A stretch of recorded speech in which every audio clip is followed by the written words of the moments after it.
Sing delok kok karek iki.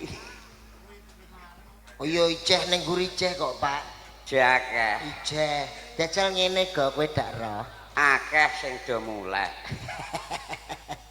Pripun mirsani teng mriki kalih teng lapangan sekeca pundi, Mak? Sekeca teng mriki. Iya, ana kene aspalan cor-coran. Ning kono suket blek-bloko di anu telasari terpal ngembes. Ngrebes ijeh nerocok-nerocok ya, Pak. Alhamdulillah matur nuwun karo panjenenganipun Bulurah saha Bapak Panitia, Ibu Panitia ingkang sampun nimbali ketoprak siswa budaya. Ya ancen ngene iki le ndeloke ya jam semene ya karek iki wong sesuk ijen ndelok aluna. Lho, sesuk ijen ana laluna, Pak. Ijen ana STS barang nggih, Pak. Ijo ana romansa barang. Walah akeh tenan tontonane ya, Pak. Aku dadi wong kene ngono malah minggat. Adek minggat gene. Lho wong tarikan urunan ratik bae are. Lha roh piye urunane pira, Pak? Lho ora roh nek tanggapane dak ketara ah. Oh, gede-gede tok ya, Pak ya. Tanggapan Kabupaten Desam ya barongan. Lah wong Blora ya tetep nguri-nguri budayane barongan utawa tayub. Ora kaya nang kene Kabumi setahun sepisan geden-gedenan. Mbek ana ketoprak ngene iki lah ramene ra karuan ijeh kalah kok le. Kalah karo apa, Pak? Kalah karo son horeg. Lho anak son horeg barang, Pak. Ning kono-kono. Nak piyai kene moh kalah moh nanggap son horeg nanggape dangdut. Dangdut ra ana wonge ana penyanyine personile. Luwih cetha ya, Pak ya. Luwih cetha. Nak son horeg iku lapo wong nanggap swara. Swara tok dionekno dibanterno malah dadi budak. Malah ape jebrolno jantung wae kok. Muji syukur dumateng Allah Subhanahu wa taala. Ibu Lurah, kowe ngerti jenenge, Mang? Ibu Lurah Sri Handayani. Wah iya. Sri Handayani kuwi anggere ngerti kok bungah lho. Ora ra bungah tapi aku anggere apal iku lah seneng mbah. Bu Sri Handayani iki. Kelairane tahun 2000 kok le napa? Lho kok roh kowe, Pak? Lho ndelok jenenge kuwi apik. Jenenge Sri Handayani. Iya wong jeneng kan dibagi werna telu. Jeneng priyayi, jeneng priyayi, jeneng kiai, jeneng kiai, jeneng tani. Jeneng tani. Nak jeneng priyayi, jeneng priyayi, Pak. Contone Sri Handayani. Iku jeneng priyayi ya. Cara lanang ya Budi Santoso. Budi Santoso. Eko Waloyo. Eko Waloyo. Sri Lestari nek wedok. Iku nek jeneng priyayi ya, Pak. Iya. Lah nek sing jeneng kiai, Pak. Kiai ku berbau Islam. Berbau Islam. Contone laire sasi poso ya Muhammad Ramadan. Rehan Romandona ngono ya, Pak ya. Iya. Terus cara wedok ya Nurul Inayah Hajah Ro. Berbau Islam. Dhewe karo jeneng tani. Lah nek jeneng tani, Pak. Jeneng tani kuwi angger laire Ngatpon ya jenakno Ngaspan. Ngaspan. Setu Kliwon Sapon. Setu Kliwon Sapon. Jemuah Legi Jumadi. Jemuah Paing Jumain. Ngono Gatoloco nalika semono jenenge Gatoloco sak-sake ning slamet. Sing penting slamet. Iku taun sadurunge 2000. 2000 medun ya, Pak. Iya, 90 medun.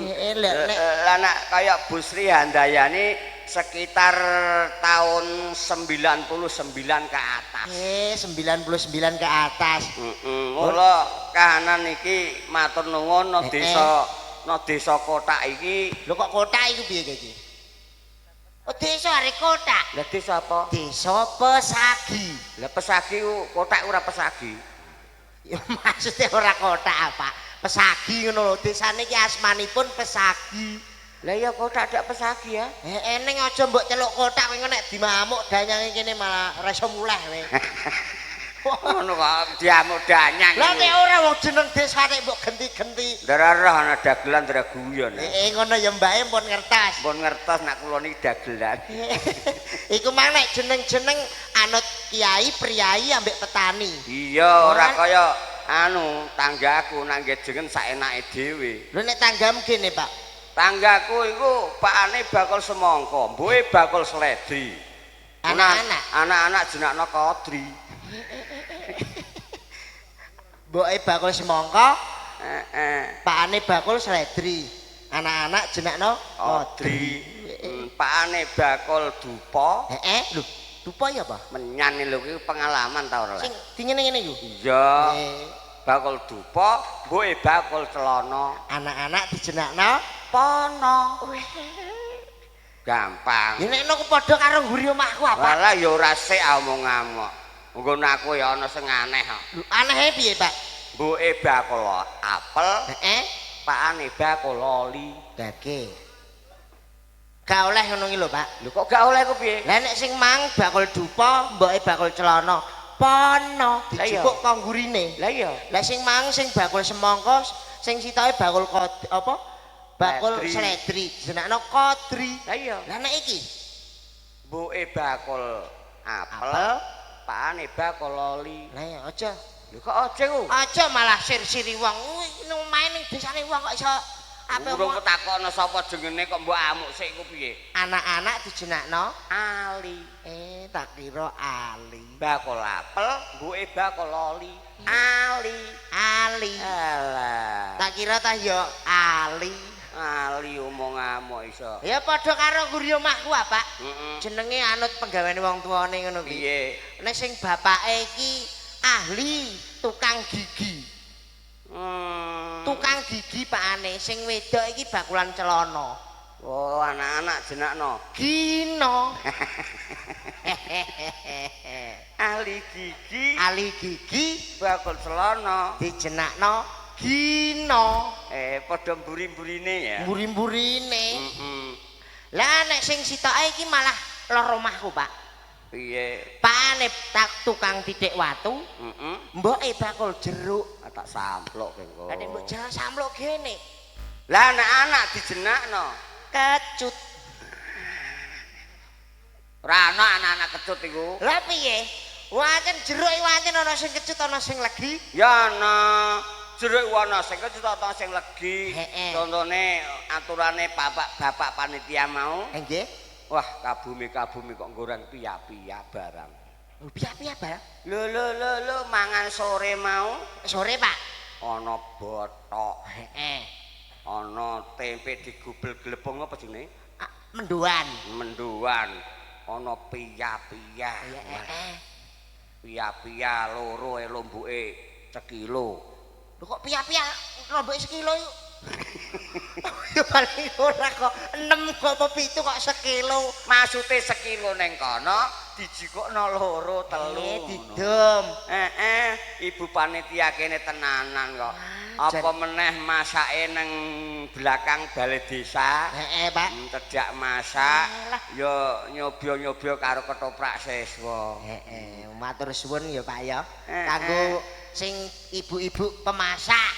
Iya. Khususnya tinggal ketoprak siswa budaya didongakno ya Pak. Mugi-mugi ya sehat selalu, panjang yuswane, rezekine lancar, masakane makin enak. Makin enak yang diweki makin enak kok iso. Lah khususe mak-make sing nonton. Nggih kagem mak-mak mbok-mbok warga pesagi mriki mugi-mugi ya diparingi sehat selalu.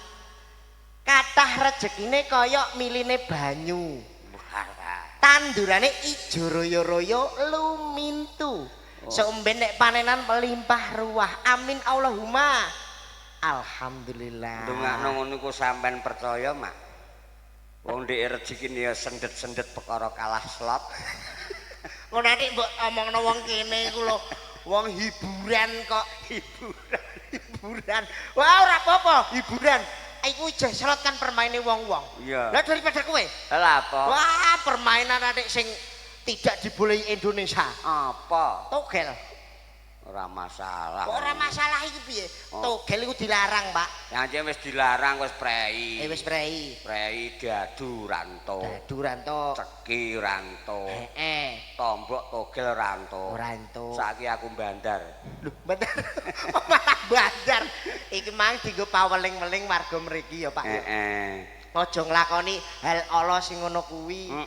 Ora iso dicontoh kanggo anak putune. Ora iso. Pokoke mergawe apa anane sithik akeh disyukuri. Pokoknya desa Pesagi kedepannya lebih maju. Amin. Apa Pesagi? Pesagi. Penuh kasih sayang. Penuh kasih sayang. Penuh tanggung jawab, penuh keikhlasan. Wah iya, cah kene penuh tanggung jawab, penuh kasih sayang, penuh keikhlasan. Nah, penuh. Pokok penuh iku bagep ngisi banyu apiye penuh-penuh. Aku ora iso. Sakinah mawaddah warahmah. Kanggone warga kene uripe karo bojone sakinah mawaddah warahmah, urip-urip ayem. Dadi keluargane sakinah mawaddah warahmah. Kaya mimilan mintuna. Kaken ninen. Nah, urip-urip bebarengan sampai somben ajal menjemput. Sing terakhir giat oleh mergawe. Giat oleh kerja. Giat oleh open-open anak bojo. Giat nyambut gawe pertanian, perkebunan, peternakan, perikanan. Wah kabeh iku mang kegiatan apa ae sing dilakoni bapak-bapak kene dienggo ngopeni anak bojo ning omah. Anut kebisane masing-masing. Seneng tani ya monggo tani. Sing tani ya tani. Seneng perikanan monggo perikanan. Perikanan mara juwana. Seneng peternakan monggo peternakan. Sing bapak-bapak pegawai negeri, mugi-mugi ya munggah pangkate, munggah bayarane. Nah, amin. Ning ngene iki somben ditanggap neh ngene aku wis seneng malah. Ditanggap neh, Pak. Mbahku ya ora roh. Taun ngarep menawa wong jenenge wong nek menawa wong kabumi ku dak angger taun Angger taun. Nek kowe ditanggap seneng. Lho, ya seneng Aku gak seneng kok, Pak. Berarti ora seneng piye? Marai pikiran tok aku. Wong atiku wis bahagia selalu kok.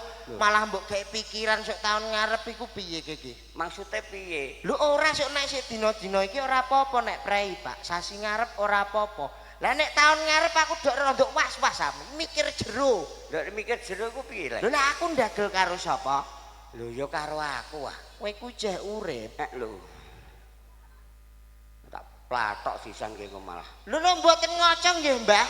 Mboten mawas. Wong umur niki lho wis pira? Umurku wis 54. Bar 54, 55. Lah terus 56 terus swidak. Swidak 5 terus 70. Nek tutuk. Lah nek ra tutuk ape ngojek kae. Mbok anggap ape klencer kok ngojek barang. Wong ndongakno pane ku ya kudu sing apik ngono. Kudune sing apik ya, Pak ya. Muga panjang yuswane lumeber piyai kene kabeh. Amin. Piyai Pesagi kabeh muga panjang yuswane. Sehat awake. Amin. Lho nek ora sehat awake iku jaman saiki penyakit-penyakit telecek. Penyakit lecek, Pak. Ya ngger umur 40 ngono 40 munggah wis ana asam urat. Wis ana kencing manis. Wis ana kolesterol nang gulu cengek. Walah, marik-marik ya, Pak. Ya iya jaga saling menjaga kesehatan ya, Mak ya. Ben panjang umure. Makanan dan minuman harus dijaga, Mak ya. Pokoknya diwaca dhisik saurunge maem utawa ngombe. Oh, amasam resep dokter piye? Lho kok ada ora resep dokter iki nggo kesehatane warga Pesagi kene. Ngono. Lah nek ora didelok expired keracunan ihnil mampus alias is dead and mudar. Ini mampus ijat modar. Oh mbok arani kabeh ku piye? Piye? Omonganmu kok iso. Andum slamet karo Piyai Pesagi adalah siswa budaya. Nggih, Pak. Sabubaran ing nanggap siswa budaya muga ora ana alangan ra beda apa-apa. Amin. Mas Dodok ditekakno rene kanggo mangaya bagya utawa hiburan bengi iki. Ngiburi warga sing tasik mirsani ya, Pak. Monggo Mas Dodok. Anyepel lah. tak bacok dilan yo. Ngantek metu keringet sak timun-timun iku. Ini ku jenenge panas, Bro. Sumuk, Bro. Ora umum lho. Sing delok iki ndi? Lho, Sing delok mbok takoki sing delok lha. kowe pengen sing delok sing roh. Heeh. Akeh nengguri lho. Ning guri je pirang-pirang. Akeh sing mulai. Akeh Ora sing ketok mulai. iku wong delok iku butuhe ketok apa didelok bloko. Akeh iku lho. Plastike. Lah kan pasti ki dak lelah, ya maune mula ya nyen lautan wong. Lautan. Ngumpuk nek tengah. Ya nek Koyo saiki sak lah. pondok, kono sak pondok, kaya tanduran kurang urea. Ora rata leng Korea. Ya Ora rata. Ora apa-apa wae wis setengah telu. Wayah istirahat. Setengah Mas telu Dodok. sik kok iso roh nek setengah telu. Lek jam ah. Ora ana jame kok. Maune dak nggon jam-jam wis tak dol. Nek mbok dol gene. Maune nggon jam. Heeh. Iki wis tak dol. Nek mbok dol gene. Teter ah. Teter kok payu didol iki. Wong jam lek aku tuku murah nek dandane larang. Tukune pira? 50.000. Dandane. Nek 400. Tuku Tuku 50 dandane 400. Lho wong dandakno ping 400 soalé. Alok gua ae gecek watu. Lah iya terus teter tak buatno kali. Alok ora lah nganggo jam. Lah aku ngeling-eling iki jam pira ngono. Lah, iya. Mending nganggo jam dinding. Ha, aku buka kalungan ini ada apa ya? Oh ngam ayo pambagi yo. Alhamdulillah Pak, wau kan bunderi tahun ngajeng. Itu lho.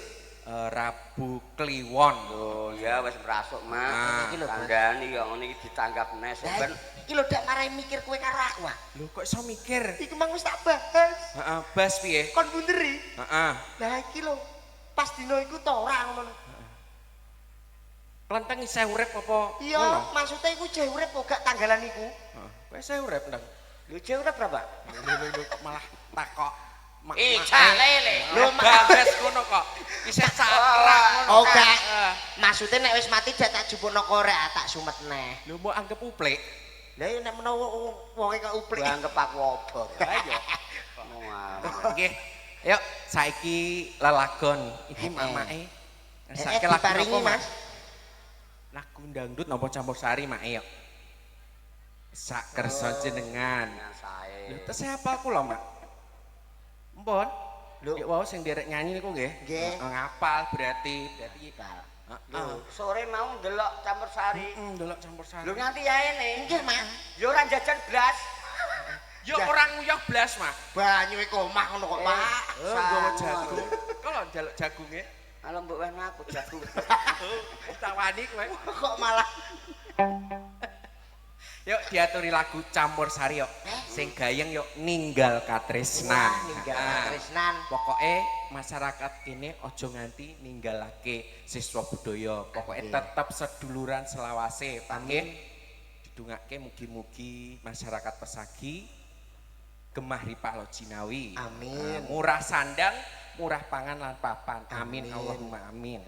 Ayo, monggo Mas Lisin diaturi ninggal katresnan. Kerja bareng syutingnya telu Pak. Telu TAC Pro, Siswa Budaya TV, Seni Budaya Semarang. Sone Bos. JLC Audio. Sesuk ora melu nang. Yo wis aku tak ora melu.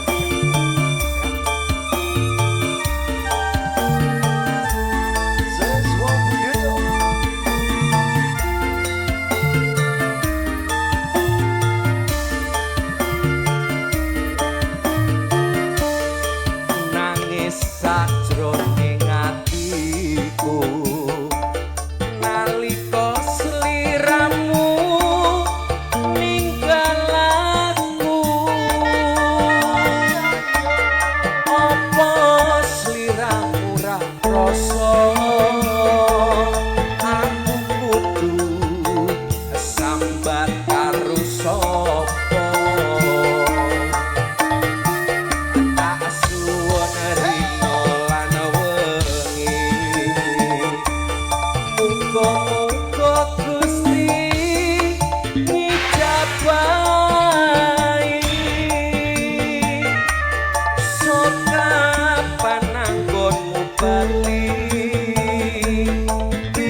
senenge penggalihe. Nggih. Sing pisan diaturi apa mau ninggal katresnan.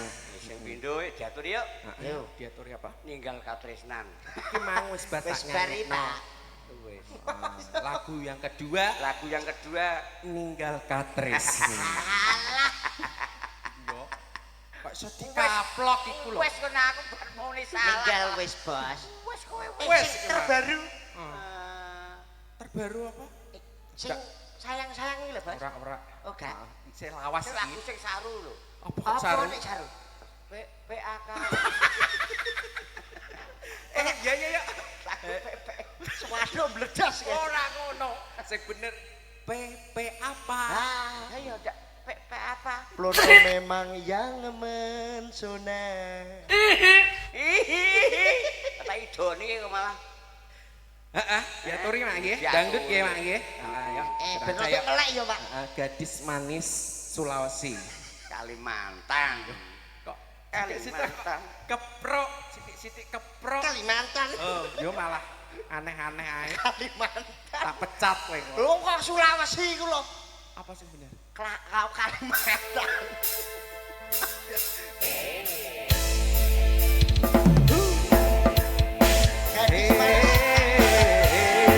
Spesial buat teman-teman semua.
bubare lagu Gadis Manis Kalimantan.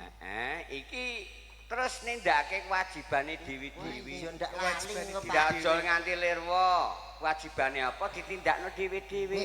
Ayo bareng-bareng. Ayo nono Ayo Pak. bendarane ora ana rene.